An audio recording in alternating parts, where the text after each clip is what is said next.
Good morning मित्रांनो, सकाळचे 6 वाजलेले आणि मी भिडलीन डायरेक्ट मॅगी करायला. आता तुम्ही म्हणसान एवढ्या सकाळी मॅगी काऊन करू राहिली बा, तेही सांगतो ना. मग काय निघालीन रस्त्यानं क्लाससाठी. आज होती आमची आउटडोर प्रॅक्टिस. संडे होता ना, मग आलो ना आम्ही ऑक्सिजन पार्कवर. मस्त केली ना प्रॅक्टिस आणि मग काय भिडलो मॅगी खाल्ली. मॅगी म्हणजे होती आज आमची डब्बा पार्टी.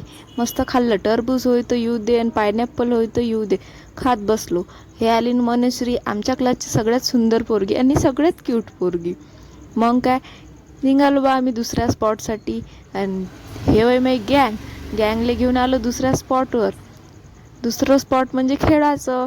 आणि भेटले मग मला खेळणे भेटल्यावर मग काही मी थांबत नाही रे बा. निरा इकडून तिकडे तिकडून इकडे. गौरी म्हणे, ताई म्हणे तू निरा आज व्हिडिओ देतो म्हणे काढून सगळे. म्हटलं बरं बा, हे होतं खराब. म्हटलं चल तिकडे. गेली ना इकडे काय निरा लटकाचीच कामं होते बा. भेटली ना घसरगुंडी. गेली मग सगळे कपडे खराब करून आली. इकडेही लटकली. आणि गौरी म्हणे चल म्हणे ताई आता हे होय म्हणे ॲडव्हेंचर. कायचं ॲडव्हेंचर बापा, निरवानेरासारखं इथून चढा आणि तिथून चढाच होतं. गेली मग अधिक समोर. तिकडे निरा उड्या मारणंच होतं. उड्या मारायचा एवढा भेव लागे, असं वाटे तोंड पडतं का तोंडावर. मग बसली ना कोरोनावर.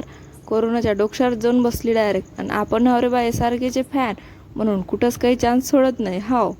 मग गेली ना, इथंही निरा चढाचेच कामं होते बाबा. जिथं तिथं निरा चढाचेच काम आहे.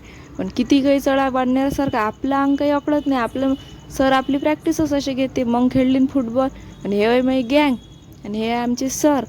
चाललो आम्ही घरी. चला भेटू मग.